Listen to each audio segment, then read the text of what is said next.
J'ai surtout annoncé que je passais le relais. Pas n'importe qui, à mon premier adjoint, Jérôme Saffard, qui a les qualités, qui a la volonté de devenir maire de Grenoble.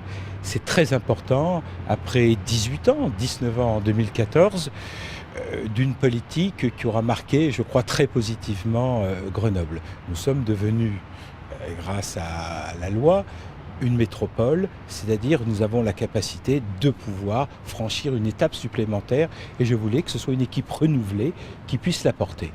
Prenons le meilleur, il était premier adjoint en charge des finances, de la politique de la ville, de la tranquillité publique. Il est capable d'animer une équipe qui va pouvoir poursuivre, sur la base de ce bon bilan, une politique pour tous les Grenoblois qui va s'affirmer encore un peu plus sur le plan national et sur le plan international, sur les bases de nos valeurs. Les valeurs, c'est la solidarité, c'est la lutte contre les inégalités, puis c'est l'ouverture au monde, à ses cultures, à ses couleurs, ce qui a fortement marqué, je crois, les 3 derniers mandats que j'ai pu animer. Voilà, c'est le message essentiel, c'est celui du passage de relais, c'est la continuité, mais la continuité pour progresser encore, pour faire de Grenoble cette ville que j'aime passionnément, une ville absolument extraordinaire qui doit pouvoir avoir un destin extraordinaire. Quand vous dites que vous allez passer le relais, est-ce qu'on vous verra encore un petit peu dans l'environnement, ne serait-ce que déjà sur la liste Vous allez me voir beaucoup dans la campagne, il est évident, je soutiens à fond, évidemment, Jérôme Saffard et toute l'équipe qui va être constituée, mais je ne vous en dirai pas plus, parce que c'est la seule étape qui aujourd'hui s'engage, c'est celle du tête de liste. Déjà au niveau des socialistes et ensuite, évidemment, au niveau de l'équipe progressiste de rassemblement qui sera constituée autour de Jérôme Saffard. Au niveau de la présidence de la métro, qu'est-ce qui va se passer? Alors, ce sera encore plus loin. Si je vous réponds déjà pas sur la liste, je vais vous répondre encore moins sur l'étape suivante. Comme vous savez, ce n'est pas encore une élection au suffrage universel direct. Ce le sera en 2020, puisque je me suis beaucoup battu à l'Assemblée nationale pour justement introduire ce processus démocratique supplémentaire, mais ce sera pour 2020. Le mandat suivant sera un mandat de préparation de tout cela, un mandat dit de transition avec les négociations qu'il y aura sur le plan économique avec la région, sur le plan social et de solidarité avec le département.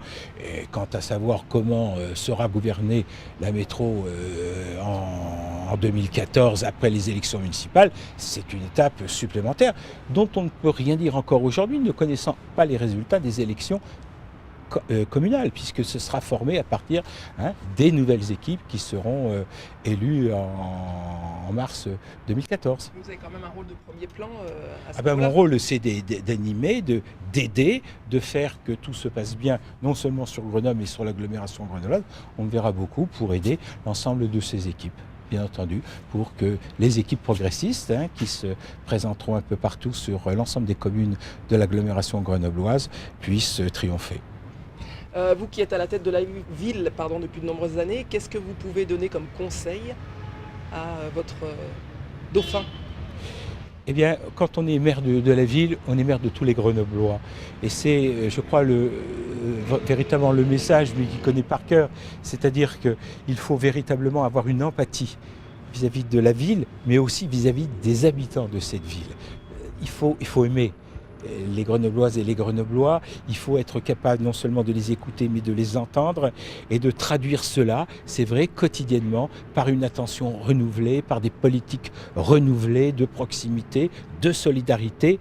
Mais ça, c'est pour cela que, d'une certaine façon, si je puis me le dire, je l'ai choisi pour être celui qui soit aujourd'hui en capacité pour pouvoir porter cette transition avec le témoin que je lui passe. Alors justement, Monsieur Saffard, si vous êtes élu, qu'est-ce qui va changer? Qu'est-ce qui risque de changer? Comment vous abordez cette campagne? D'abord, j'aborde cette campagne avec beaucoup d'humilité. Donc, j'essaye de ne pas faire le résultat avant de faire la campagne, si vous permettez. J'ai la volonté d'abord de préserver, je pense que c'est un des points forts de ce qui a été le travail de ces 18 ans, c'est-à-dire d'avoir une équipe municipale qui représente Grenoble et les Grenoblois dans leur diversité, au-delà même des partis politiques que nous pouvons représenter. Je suis socialiste et je suis fier de cette appartenance-là, mais bien faire que notre équipe représente le dynamisme, la diversité de cette ville, de ses quartiers, de son histoire aussi, pour que justement nous puissions continuer à écrire ensemble l'histoire qui s'est écrite ces 18 dernières années, pour que ce que nous avons réussi à faire Grenoble, 5e territoire le plus innovant au monde dans le classement de Forbes, c'est pas rien. Le fait que nous soyons métropole aujourd'hui alors que nous ne sommes pas capitale régionale, seulement avec Nice mais qui était déjà métropole, ça n'est pas rien non plus. Et bien faire en sorte que tout cela bénéficie au plus grand nombre. Parce que l'objectif, c'est d'abord faire en sorte que la lutte contre les inégalités, la lutte contre les différences parfois qui peuvent être difficiles à gérer pour les familles, pour les personnes, eh bien nous puissions au contraire à Grenoble faire en sorte que celles-ci se réduisent. Par rapport au bilan des mandats successifs de M. Destaut, comment vous pouvez gérer un tel héritage aujourd'hui à la place que vous occupez? C'est peut-être un peu lourd à porter ou ça vous paraît... Eh bien écoutez, moi je suis content d'avoir apporté ce bilan-là.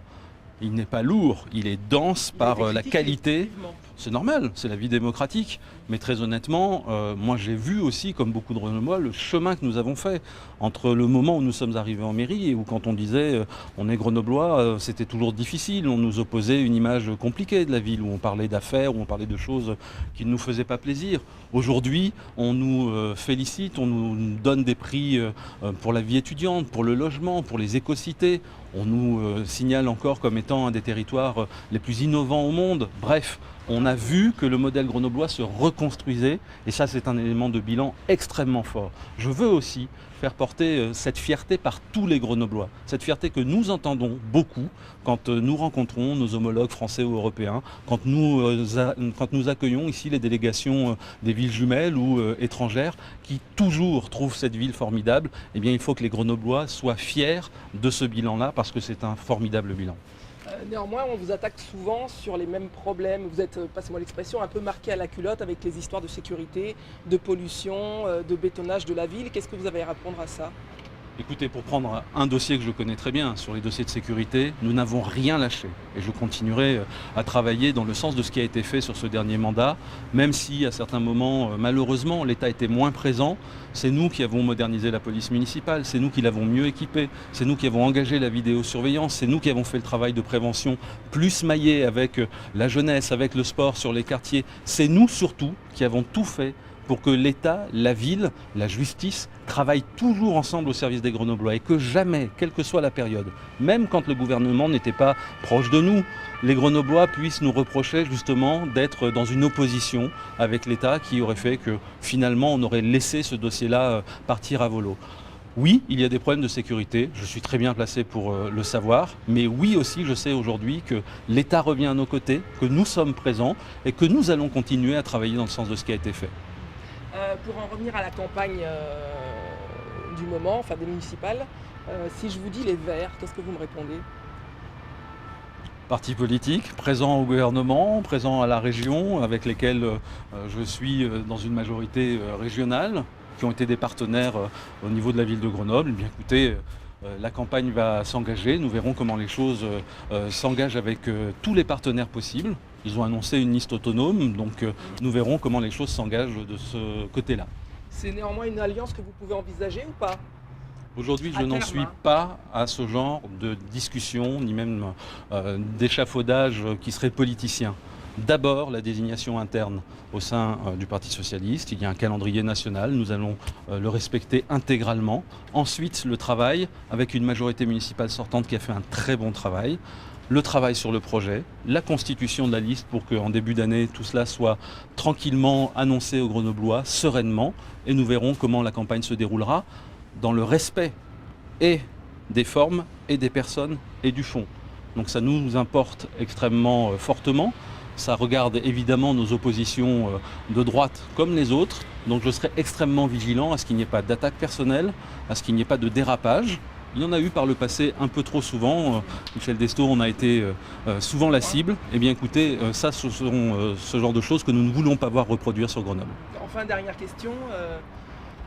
À l'heure actuelle, est-ce qu'un adversaire vous fait peur à Grenoble ? C'est pas en ces termes-là qu'il faut réagir. D'abord, il faut respecter chacun, pas de mépris. Il y a une élection, c'est un moment démocratique. Il n'y a pas à avoir peur d'un adversaire, mais il y a à avoir une attitude totalement démocratique et respectueuse à l'égard de tous. On aura le débat. Je suis prêt à le porter fortement, nettement, en disant les choses à partir de la réalité de cette ville, de ce que nous devons encore en faire, de ce que nous voulons en faire pour l'avenir.